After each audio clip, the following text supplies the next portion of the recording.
The Eldritch Truth. One was very near the heavens in the lofty peak of the Healing Church Cathedral. There likely were few places in the world that matched the height, and Lawrence felt physically near to the great ones.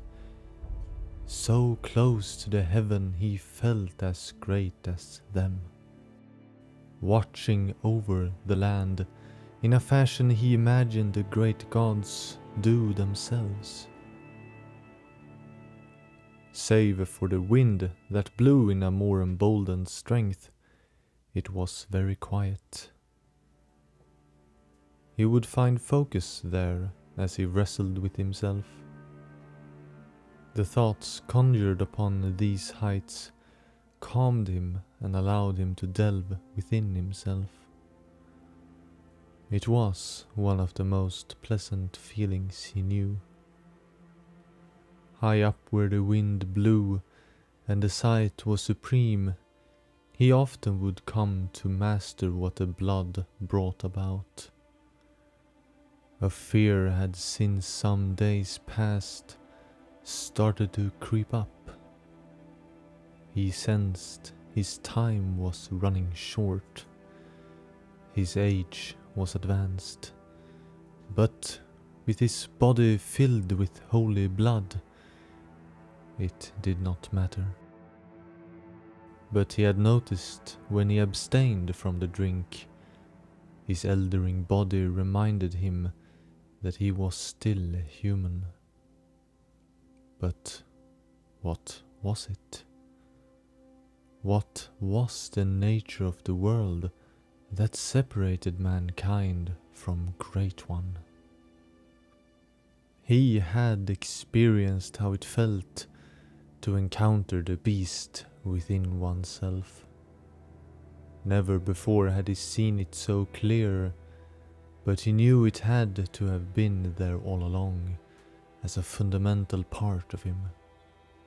A simple piece of the puzzle that mankind could never disregard, only tame. He liked to imagine that by reaching a full unity with a scholar's rationality and a cleric's philosophical openness, he was able to communicate with his inner beast. Long conversation could play out in his head between him and another him, with the things that had always been there, only he had not known. Perhaps he had not even wanted to know. It had been everything he was not, as he would come to realize during his talks, and if it was left unchecked, left free of the shackles that his intelligence had on it, it would gladly use him to its own depraved gains. But how could he ever hope to transcend into something greater with such a thing inside of him? He had come to know it intimately, and knew that expunging it was not the option. But in time it was to be embraced. The beast could not be controlled, for that was the primal nature of a beast. But perhaps, in an ancient time before his own, mankind had been much like them, and now retained a sliver of the past that would not die. But all the same, the ancestors had overcome it, becoming the intelligent man of the present. Was not the next and only logical step to embrace the beast, to unite what currently was and what had been? He brought the cup to his mouth slowly, filled with the red and holy drink. But a hand was laid on his raised arms. Lawrence. He was startled, and the liquid was almost spilled out of its cup. Luna's hand pressed down the chalice back towards the small table. Oh, you know, I wish to be left in solitude. Absolute solitude.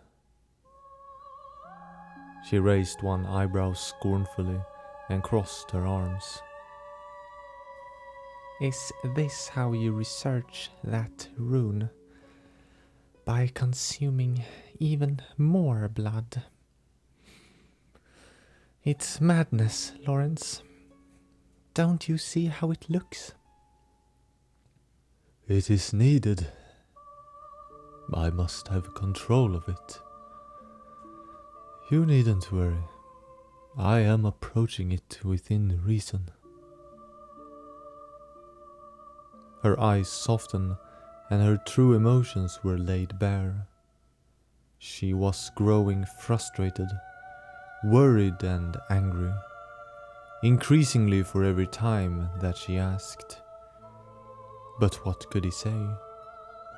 She still dared not approach what dwelled within her. But soon he would be able to show her clearly. I hope you will reconsider your conclusion after all. The breakthrough I have awaited has finally arrived. Oh, the cord. You are certain this time? She nodded confidently. I am. I have sent word after German and Carol. No more. No one else. Pardon? I don't want anyone else there. Can we conduct the ritual, just the four of us? But why? Yes, we could. He looked out over the town and breathed in the fresh, ascended air. Good. He stood up, and she reached out a helping hand that he refused. When are we ready, then? I have spoken with German. We will perform the ritual in the clock tower. And if it's just the four of us, then very soon.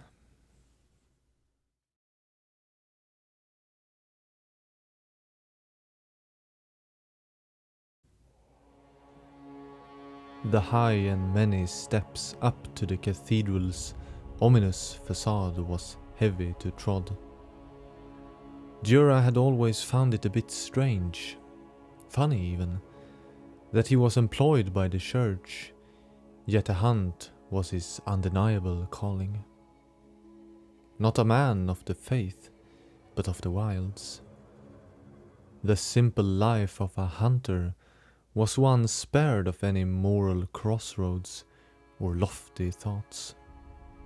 On a hunt, no matter the prey, the idea was simple. Be fast, be strong and strike to kill.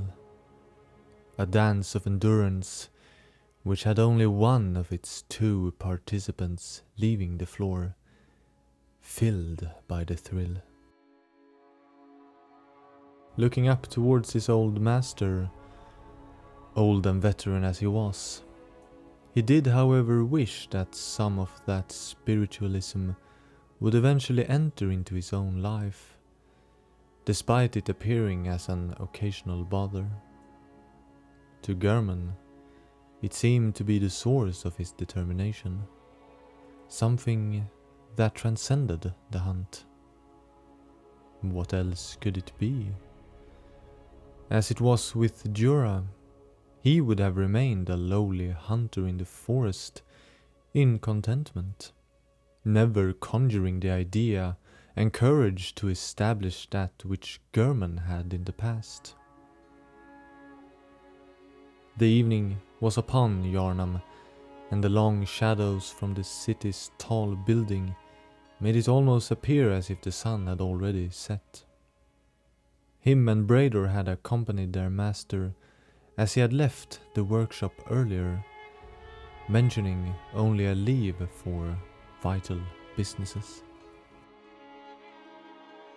There had been an air of abnormal dourness around the master as they departed, one that had him not inclined to speak on their way, as well as being conversationally approachable. By the grand gate into the main cathedral, he stopped. Brador, you come with me. Jura, take charge of business while I tend to this little errand. Hopefully it will be a calm night. Certainly, sir. With that said, German ushered Brador to go inside. Instead of departing right away, Jura stood for a moment, sensing that there was something on the master's mind, for he had likewise remained still by the door. Something on your mind?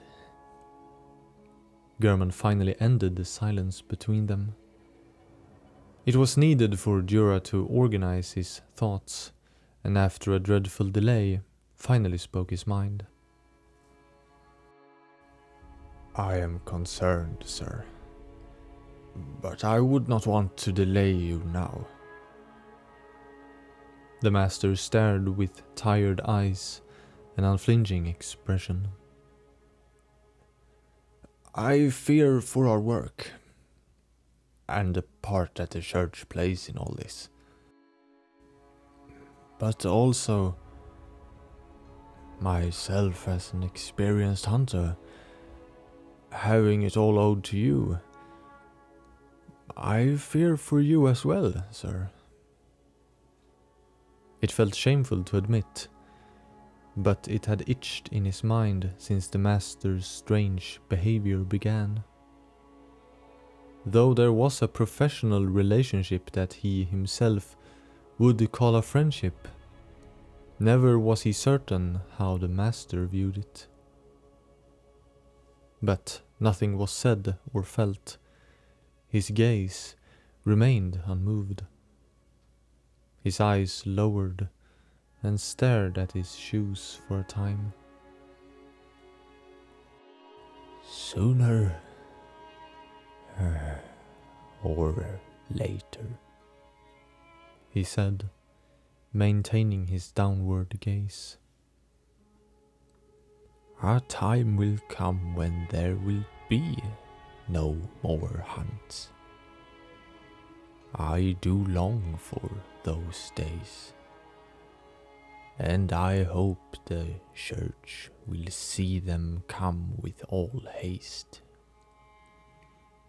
I would see my hunters share in my content, having found greater things at the end of the hunt, no longer plagued by the harrowed pursuit.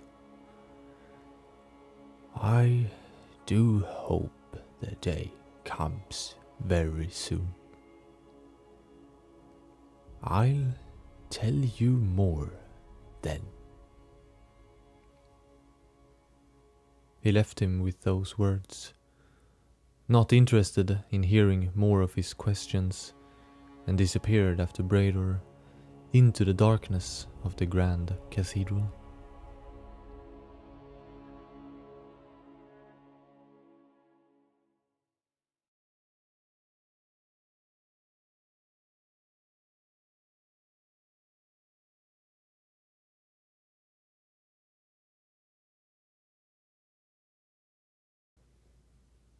Lawrence glanced over at Luna and quickly turned back his focus as he saw her impatient and frustrated expression. He felt the same. He glanced at Gehrman, who had kept up the same dull face since he had entered the candlelit clock tower.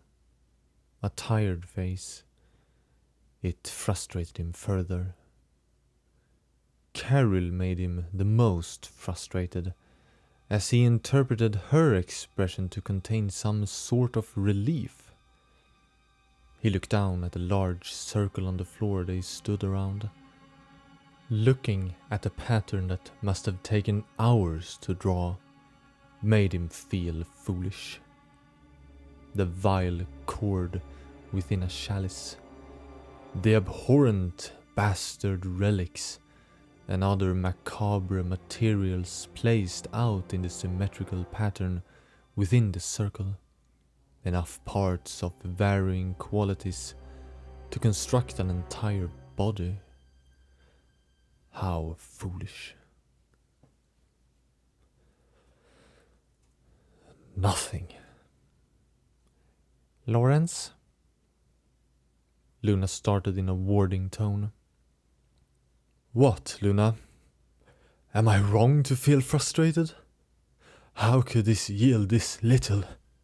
I anticipated more from Menzies' great scholars. There might be something wrong, Carol carefully suggested. He felt only an overwhelming vexation at her foolish remark. The fact that it had been Carol who had spoken did nothing to sway his impatience. How could there possibly be something wrong? You tell me. You should feel something. Or is it conveniently quiet at the most important hour of our life's work? Lawrence, calm down. It has only been about an hour. Who knows how long it can take for something to happen? Is that another thing you are absolutely adamant on? These speculations that you parade as definitive conclusions are thoroughly testing my nerves, Luna. The irritation quickly became anger, and only until it was said did he notice how ferociously he had spat out his hate-laced words. Luna opened her mouth in a protesting and exaggerated manner when the door interrupted her. In came Brador. Sorry, but there has been an emergency in Old Yarnham. Emergency? Gehrman showed his first sign of engagement. Beasts have emerged in large numbers, larger than they can handle. Old Yarnham is completely taken and every hunter has made their way there. Carol gasped loudly and brought her hands over her mouth. When did you first learn of this? Gehrman asked, having grown more fervent in his speech. Just now. One of the powder kegs came from there. Every hunter at the workshop followed Jura to the town. For how long do you estimate this crisis have been in effect? I couldn't say. Judging by her apparent distress, some time must have passed without our knowing. Gehrman walked around the circle and towards Brador in the doorway. Lawrence, influenced by the dreadful news, intercepted him by taking hold of his arm. Gehrman, don't.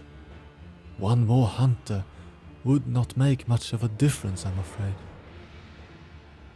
Only now, when he turned towards him, did he display a new expression, aside from his recent apathy. That of an adverse frown. It did surprise him and had him in doubt. His old friend seemed so alien to him, and so frightening. This old hunter will make all the difference. he growled back. I know, and you will, but stay here a moment longer. German looked at him. There came a still moment where his turbulent head and burning spirit rested. Lawrence experienced a form of lucidity, and he was certain that German had to stay. And the strangest part was that German seemed to have gathered this as well.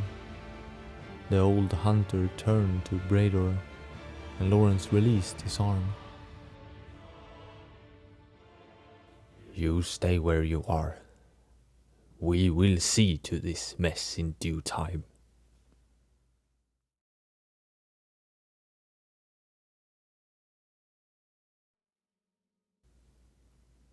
There was something in how Lawrence had put it, how his eyes had said more than words, paired with a tone of voice he had never before heard, all together communicating to him that he needed him to stay, that his spirit demanded it.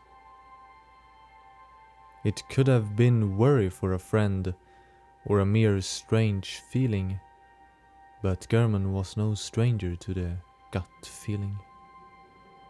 It had saved his life with supernatural accuracy, and brought him comfort and calm in times his mind was in disarray. Having returned to his position by the mosaic circle with the cord as centerpiece, he examined Lawrence's expression carefully to see if he could uncover what was happening in his mind. He looked as if he was about to fall asleep while standing straight and stiffly upright. At times, his face would twitch, a tug at the corner of the mouth, a quick, out-of-place blink with the eyes. Lawrence? Luna had noticed as well, and had changed attitude to a warmer and concerned one. What are you thinking of? He calmly raised a hand, not in frustration, but merely to communicate a desire of peace without using his words. After a time of silence, he looked down, having a disappointed face.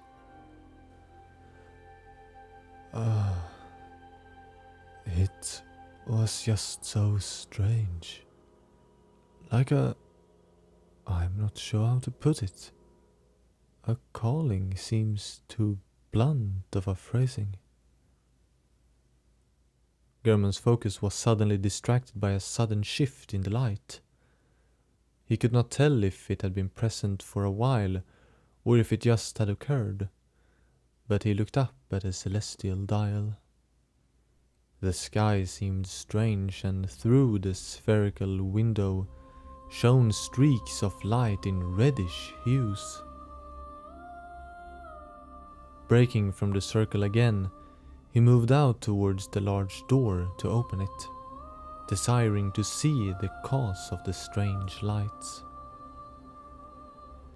His action was followed by the others doing the same. Outside he saw Brador standing down by the foot of the steps in the garden area, head tilted slightly upwards. As Germans turned to watch at the moon, he and the others slowly started to absent-mindedly descend the stairs. The moon was red and emitting a terrible horror.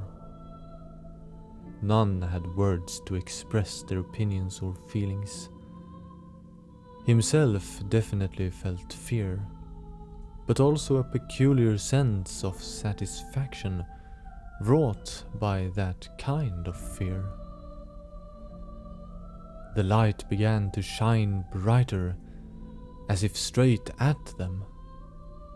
Not as bright as the sun, but enough to notice the difference.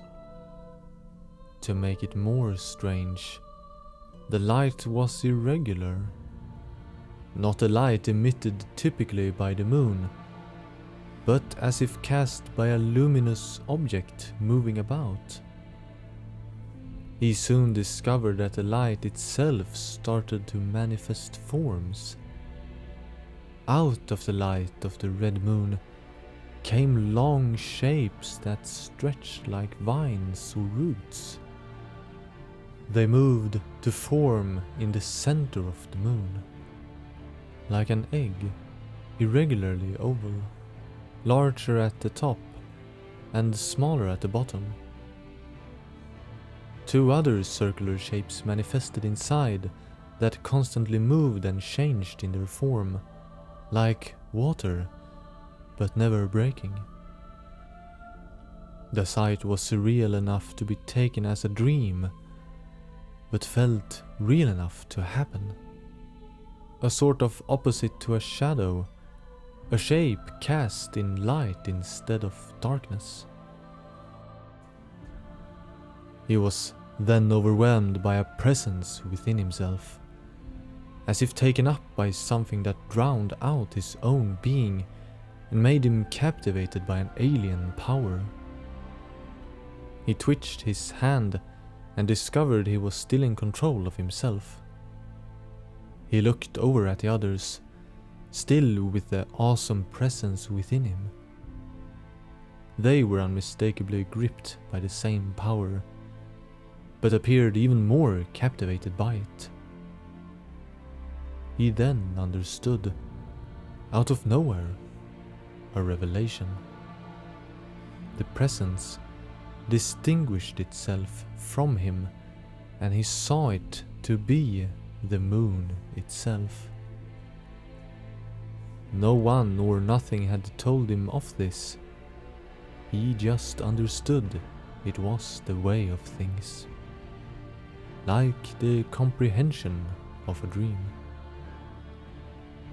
The light still flowed in their patterns, now more distinguishable as long and far-reaching tentacle shapes, emerging from the spherical form, appearing in front of the red moon. The seemingly new part of himself became joyful. He was surprised, and the sensation was strange, for he knew not why it felt so potent and more genuine than other emotions. The distinguished presence then rippled throughout his being, and it became apparent that it, in fact, was not himself that experienced the convincing sense of happiness, but the presence did. "Who are you?" Lawrence said suddenly. The light shone brighter and many words echoed and intertwined with each other in his mind. They were like thoughts, but more present and stronger. Luna grunted and put her hand to her head. In the cacophony of strange words, only one was coherent to him. Moon. Lawrence fell to his knees and hunched over. As he did, German looked over to see how Luna had closed her eyes and furrowed her brows. She was moving her lips as if whispering a long incantation. Carol stood still, serene and peaceful, like the very image of tranquility itself. As if intimately aware of German's own thoughts of surprise and astonishment of the occurrence, the swirling formless being, both ethereal and in the light, started to shift and convey new things. Impressions of a desire connected with the cord, then a desire to him. He closed his eyes and images took form in his mind. They were exactly like dreams, and they became so real that he many times forgot where he was. He saw hunters dying and being torn to bits, devoured by beasts. He saw humans becoming aberrations of life, and he saw them terrorizing people. It frightened him, and it was his worst fear, for he knew it to be his fault, having given them such a cruel fate. He became miserable and his spirit sank. He could not tell if it was an omen, but it did not matter. The reality as he knew it was that in this moment, hunters did die to beasts that were so many that if all the hunters did not perish, the rest would soon fall to the next wave. The scourge of beasts had come, and it had evolved beyond them, and now, just as he felt the lowest, he knew they had to evolve too. Fighting an inhuman threat would simply require inhuman means. He knew that this was not the desire of the presence as he had felt before, but clearly that of his own, now shared with the moon. The light manifested itself to him within his mind, revealing the shape of Maria. She was sitting up straight in a chair, one leg crossed over the other, and a familiar weapon held in her lap. The rakuyo was returned to Maria's hands as she sat in the same place he had found her in on that grim and unforgettable day. He stood back in the clock tower, where she now sat, head tilted downwards, with the celestial dial behind her. When he took a step closer, the visage changed. He grew cold and ashamed.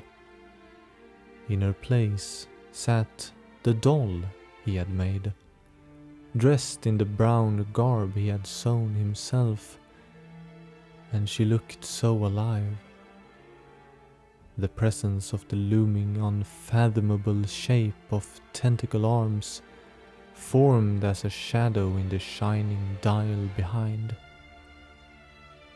Lawrence stood behind him, just by the door.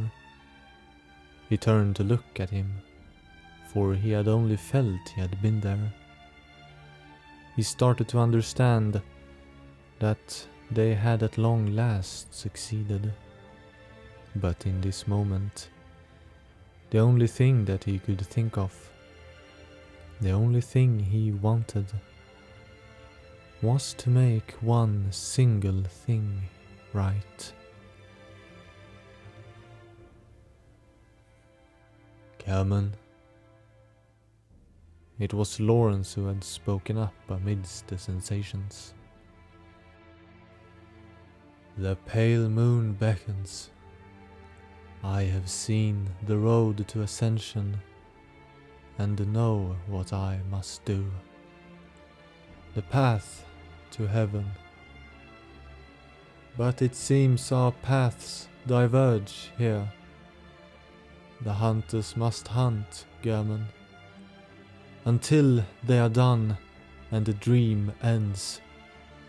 I'll see you there again. German looked at his friend, an olden man, much like himself, but only now did he fully see it. What it had told him, what the pale moon had revealed to Lawrence, was unknown. He pitied him and admired him. Lawrence was still strong, with his search only just now having truly begun, with the aid of the Great One. Himself, was tired, having hunted for so long, the hunt having provided him with mercy. Or had it been misery? With his blade, the last rite passed upon his fellow man. Had he spared them? The hunt, a dirge of farewell, their last true savior. Each man, woman and even child suffered under the scourge of beast, a mistake of their own making, left only to him and his hunters to clean up with dignity, as a last merciful search of forgiveness. And then the hunters, drunk with blood, also falling under his blade. Their demise proved that along the way somewhere he had failed them, and further down was the distant memory of a pleasant love that limited the deceptive love for blood, a woman's whose beauty was only matched by her skill, yet all were transcended by her purity. He knew now the truth as it was shown to him, that despite seeking to distance themselves from it, what they had done together to begin their search had indeed been blasphemous. But now he could finally embrace it. Lauren's time was not yet come. He still had great things to achieve. But Gehrman's chance was now. He saw Lawrence depart through the giant doorway, and he turned away, back to the shadow in the dial and to the doll. The voices returned, and they were more intense than before. He felt himself being swallowed up by them, and he was sure he would go mad. He screamed, but no voice came. Then, like before, came one coherent word. The doll looked up and spoke.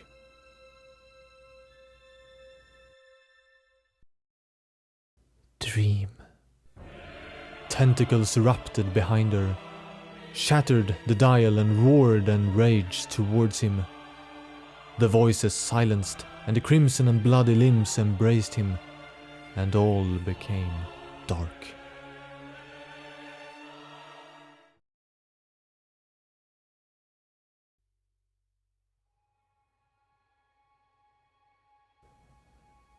He opened his eyes, and he lay on the stone path. A terrible ache was felt in his leg. He looked up into the sky. A light blue. He looked over and saw the moon. A normal, full moon. He saw the workshop standing at the foot of the great tree. The garden was empty. He was alone. The flowers were still there, and everything looked like it was, just how he wanted. He sat up with some difficulty. His right foot was gone. Around his missing limb was a little puddle of blood, surrounded by 5 tiny humanoids of starved features, praying and muttering in reverence. There was no pain from the apparent wound, nor was he alarmed by what he saw. He was no longer in Yharnam. He was in a dream. The doll came out from the house. It was just like her. He had made her real. She walked carefully down the steps, up to where he sat. "Oh, German," she said. The voice was hers, and it was more sensational to hear it than all the voices from before. It had been his one wish all these years. "Maria." She cocked her head sideways, then knelt down to bring him up. He supported himself against her tall figure, and he held her as tight as he could. "Maria," she replied, feeling for the name, as if not recalling ever having one.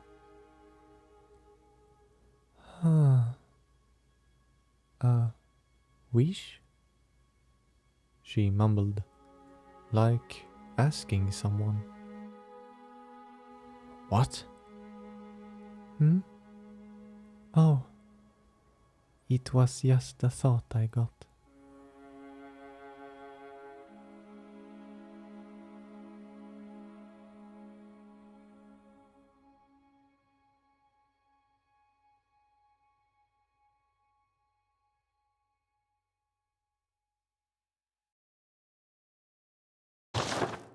Third umbilical cord. A great relic, also known as the cord of the eye. Every infant great one has this precursor to the umbilical cord. Every great one loses its child and then yearns for a surrogate. The third umbilical cord precipitated the encounter with the pale moon, which beckoned the hunters and conceived the hunter's dream. Use to gain insight and, so they say, eyes on the inside, although no one remembers what that truly entails.